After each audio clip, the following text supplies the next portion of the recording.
All right, so picture this. My coworker, Tracy.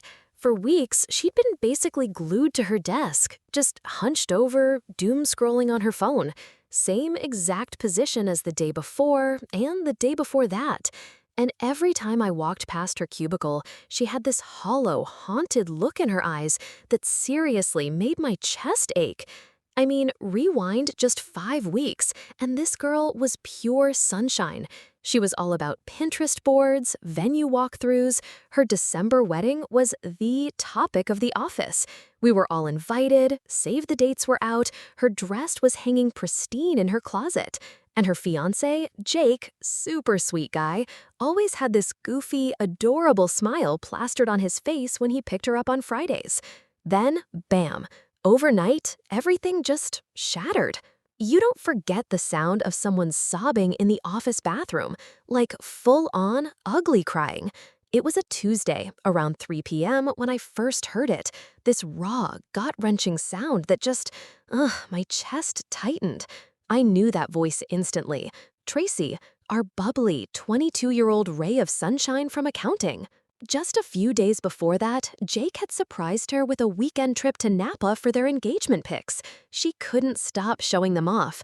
"Oh my God, look at this one," she'd gush, swiping to another shot of them laughing, all cute and cuddly among the vineyards. The photographer said we were the most natural couple she'd ever shot. And now she was locked in a bathroom stall, completely falling apart. I knocked gently. "Tracy, you okay in there, girl?" The crying just stopped. I'm fine," she choked out, voice thick with tears. "Just allergies. Honey, it's November. The only thing blooming right now is drama, and yours sounds like a full-blown crisis." A shaky little laugh escaped the stall. The lock clicked. Tracy emerged, and oh my God, mascara was a disaster, like black rivers down her face. Her usually perfect blonde waves were all limp, and she was clutching a wad of toilet paper like a lifeline. "Uh, I broke up with Jake last night," she whispered, barely audible. My jaw hit the floor. "Wait, what? You guys were like hashtag couple goals. What happened?" She just shook her head, fresh tears welling up. I just can't marry him. Tracy, talk to me. What's going on?" She pressed the toilet paper to her eyes. "I told him I met someone else, that I couldn't go through with the wedding." I just stared. This was the girl who'd been obsessively wedding planning for months, whose cubicle was basically a shrine to her upcoming nuptials. Fabric swatches, flower picks, the whole 9 yards. This did not add up. Then Jake started showing up. I'd spot him through the lobby windows, and dude looked like he hadn't slept in days. Dark circles, hair all over the place. Every day at lunch, like clockwork, security would buzz up, "Tracy, you have a visitor." She'd just sink deeper into her chair, shaking her head. But Jake, persistent. He'd wait in the lobby for hours, sometimes with flowers, sometimes just sitting there, head in his hands. This went on for 2 solid weeks. 2 weeks of watching this guy crumble in our lobby while Tracy slowly disintegrated at her desk. She stopped eating, bailed on our Friday happy hours, basically became a ghost of her former bright, bubbly self. I couldn't take it anymore. "This is insane," I told her one morning. "You're acting like you're hiding from a stalker, not the guy you were supposed to marry in like 3 weeks." 2 weeks and 4 days, she corrected automatically, then blanched. Was supposed to marry." Tracy, what is really going on? And don't give me that met someone else BS. I'm not buying it. I've watched you. You barely talk to anyone but me. You haven't been on a single date, and you look like you're dying inside every time someone even mentions Jake's name. She was quiet for what felt like forever. When she finally spoke, her voice was so small, I had to lean in. I am dying." I froze. "What?" "Pancreatic cancer," she whispered. "Tracy, I can't do that to him." Her voice cracked. "It's not fair to chain him to someone who's just going to leave him anyway, right?" "Does he know?" I asked, my heart sinking. She shook her head, tears streaming again. The next day, Jake was back in the lobby. But this time felt different. He wasn't begging or pleading, he was just standing there, holding one of those little velvet boxes. You know the kind. When Tracy appeared at the top of the stairs, he called out, his voice echoing a little. I know you said you don't love me anymore, but I need you to know that I love you. Whatever's happening, whatever you're going through, I love you. And if you ever change your mind, I'll be waiting." He placed the ring box on the reception desk. Tracy stood frozen on the stairs. Then, slowly, she walked down, picked up the box, and opened it. Fresh tears, but this time, different. Just as she was looking at the ring, a new wave of emotion washed over her face. It wasn't just sadness anymore. There was something else. A flicker of hope, maybe even resolve. She snapped the box shut, took a deep breath, and then she was moving. Not just moving, she was flying.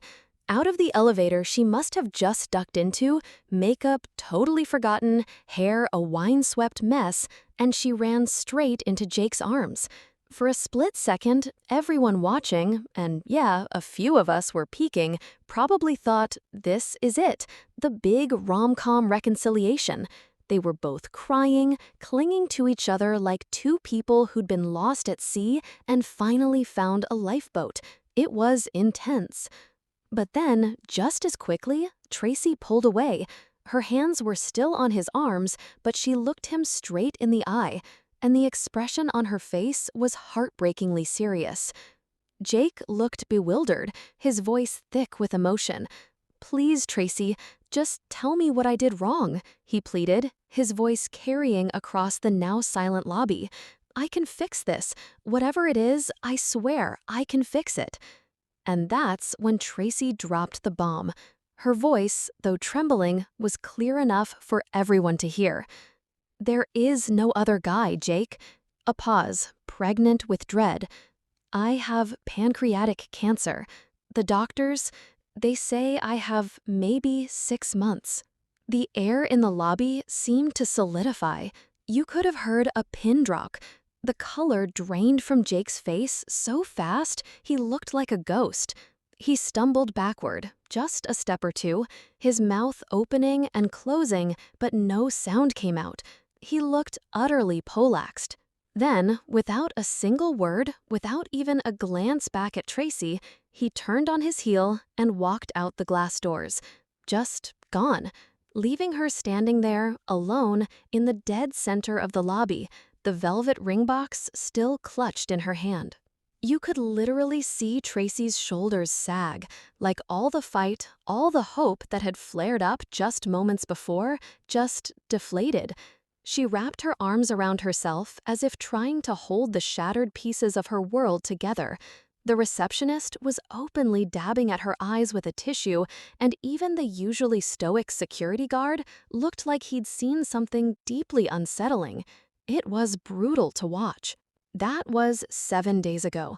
7 days, and the man who'd sworn to love her in sickness and in health, the man who just minutes before had said he'd wait for her, never called, never texted, never showed his face at the office again. Tracy's phone number? Blocked. Her social media? Unfriended. It was as if their entire 6-year relationship had been wiped clean, erased with cold, surgical precision. I told my grandmother about the whole situation because grandmothers, they just get it.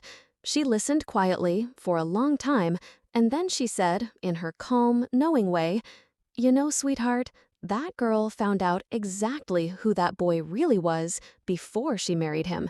And as awful as it feels right now, that's a blessing in disguise." And the more I thought about it, the more I realized Grandma was right. A terribly painful, heartbreaking blessing, but a blessing nonetheless. As harsh as it sounds, and as heartbroken I am for Tracy, I think Grandma's right. So, what do you guys think? Was Jake's reaction understandable, or just unbelievably cruel? Did Tracy do the right thing by trying to protect him, or should she have told him from the start? Let me know all your thoughts in the comments below. This one really got to me. Don't forget to like this video if you want to hear more stories and subscribe so you don't miss out. I'll see you guys in the next one. Bye!